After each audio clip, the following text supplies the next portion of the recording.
Bonjour à tous. Le but de cette vidéo est bien sûr de faire connaître la personne de Jésus-Christ. Jésus, très bien connu, c'est vrai, par son nom, mais Jésus, si mal connu pour qui il est véritablement. Merci alors à tous ceux qui recevront cette vidéo et qui la partageront d'une manière ou d'une autre sur un réseau ou un autre, d'un moyen de communication ou par un autre moyen de communication. En tout cas, merci, parce que ça permet ainsi à ce que l'Église de Jésus-Christ continue de briller. Est-ce vrai que Jésus est Dieu? Personne ne peut nier l'existence historique de Jésus. Énormément de littérature non chrétienne affirme l'existence incontestable de Jésus. D'ailleurs, le calendrier qui est le nôtre aujourd'hui est daté d'après la naissance, approximative certes, mais la naissance de Jésus. La question qui divise n'est pas l'existence de Jésus. La question qui divise est celle-ci: Jésus est-il Dieu? La dernière fois, nous avons vu ensemble cette autre question: est-ce vrai que la Bible est inspirée de Dieu? Et à la lecture de la Bible, de la parole de Dieu, nous avons pu répondre oui à cette question.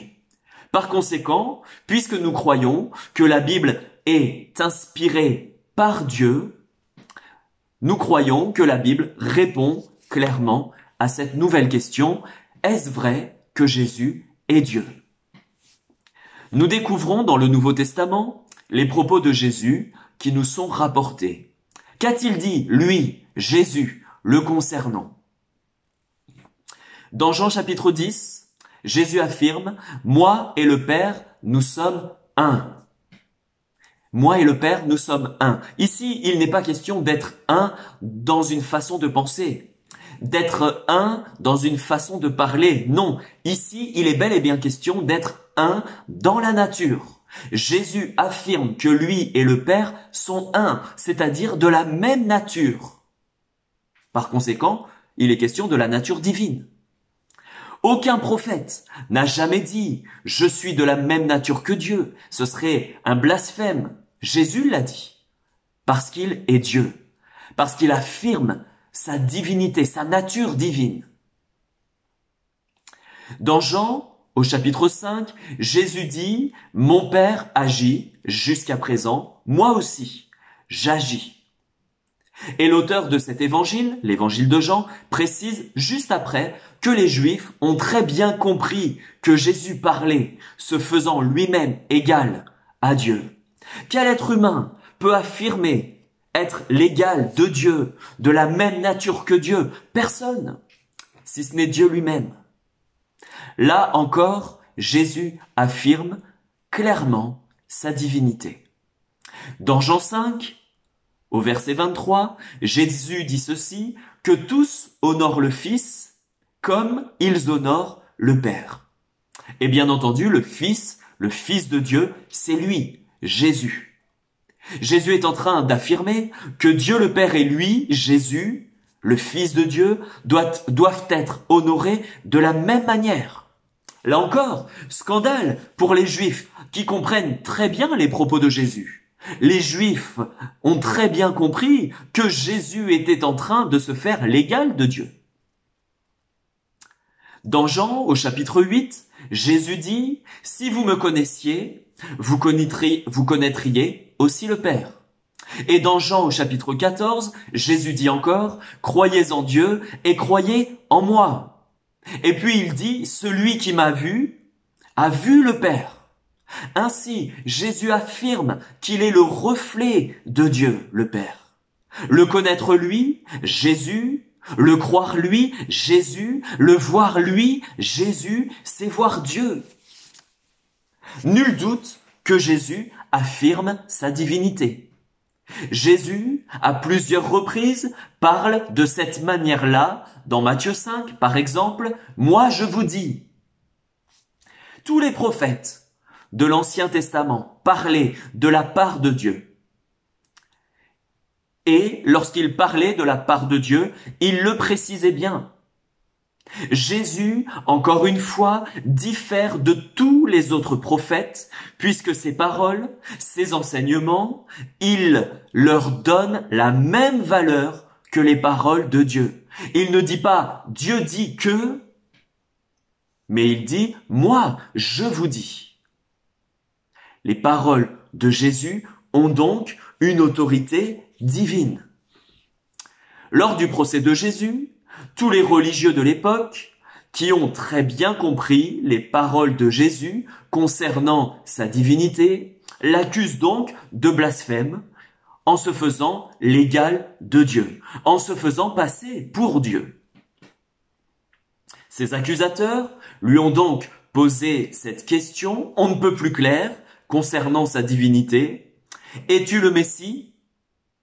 Es-tu le Fils du Dieu béni ?» Marc 14. Et Jésus répond de façon on ne peut plus claire également, « Je le suis. Et vous verrez le Fils de l'homme siégeant à la droite du Tout-Puissant et venant avec les nuées du ciel. » Amen. Par cette réponse, Jésus reprend les expressions prophétiques concernant le Messie qui devait venir de la part de Dieu pour sauver le peuple d'Israël. Malheureusement, les Juifs n'ont pas cru dans les paroles de Jésus.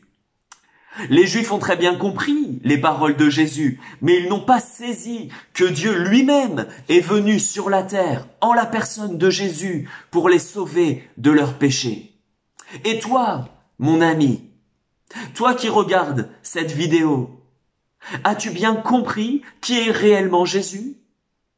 Je ne te pose pas la question, as-tu bien compris que Jésus avait bel et bien existé?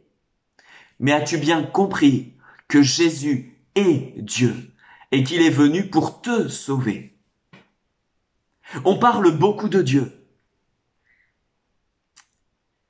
Mais la Bible te révèle que Dieu, le véritable Dieu qui sauve, il est venu sur la terre dans un corps comme le nôtre, en la personne de Jésus, afin de donner sa vie à ta place. Lui, le juste, il est mort pour des injustes, pour des pécheurs, toi, moi, afin d'offrir la vie éternelle à ceux qui croient en lui. Jésus est Dieu, mon ami.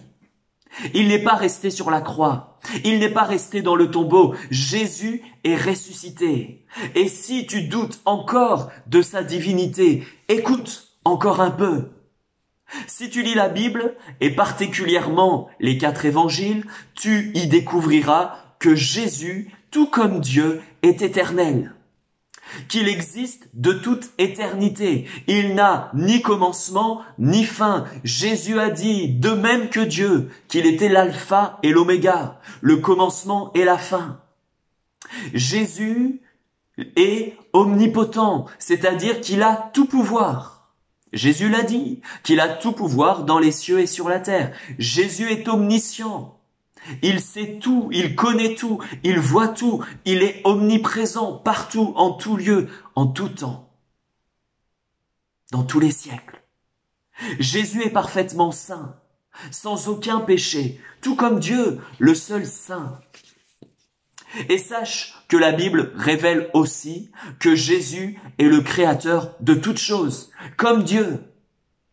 Jésus ressuscite les morts, Jésus pardonne les péchés, Jésus apporte le salut, Jésus donne la vie éternelle à ceux qui croient en lui, tout comme Dieu, mon ami. Mais ce n'est pas tout. Jésus se laisse adorer. Tu le trouveras par exemple dans Matthieu 2, dans Matthieu 14, dans Matthieu 28 par exemple. Les anges adorent Jésus. Tu le trouveras par exemple dans Hébreux 11. Jésus nous demande de le prier. Jésus nous demande de prier en son nom, tout comme Dieu. Tu le verras, notamment dans Jean chapitre 5, chapitre 14, chapitre 28, acte 9, par exemple.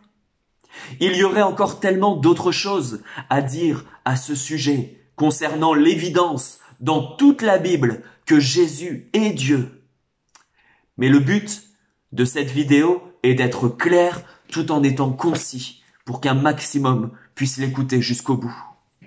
Si vous lisez la Bible, vous y découvrirez que les noms de Dieu dans l'Ancien Testament trouvent leur accomplissement dans la personne de Jésus et dans ses œuvres.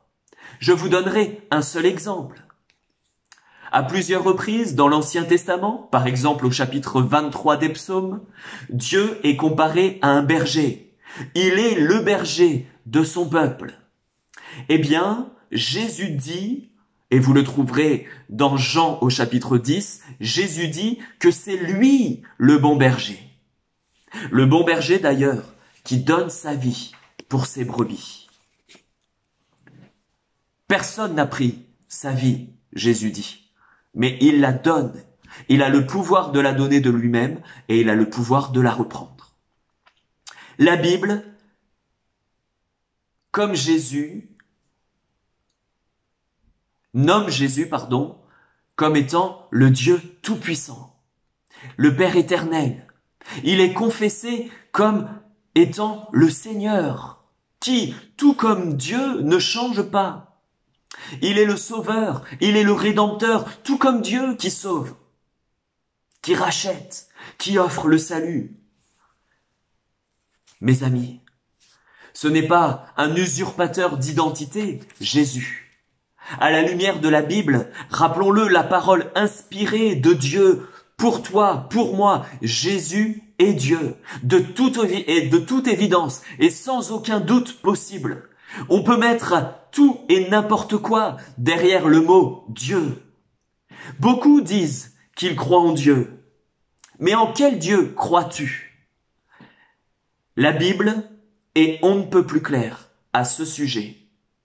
C'est celui qui confesse Jésus comme étant Dieu venu en chair, dans un corps comme le nôtre, parmi les hommes, pour les sauver de leurs péchés. Ce sont ceux-là qui confessent ce Dieu-là, venu dans la personne de Jésus. Ce sont ceux-là qui sont sauvés par Dieu.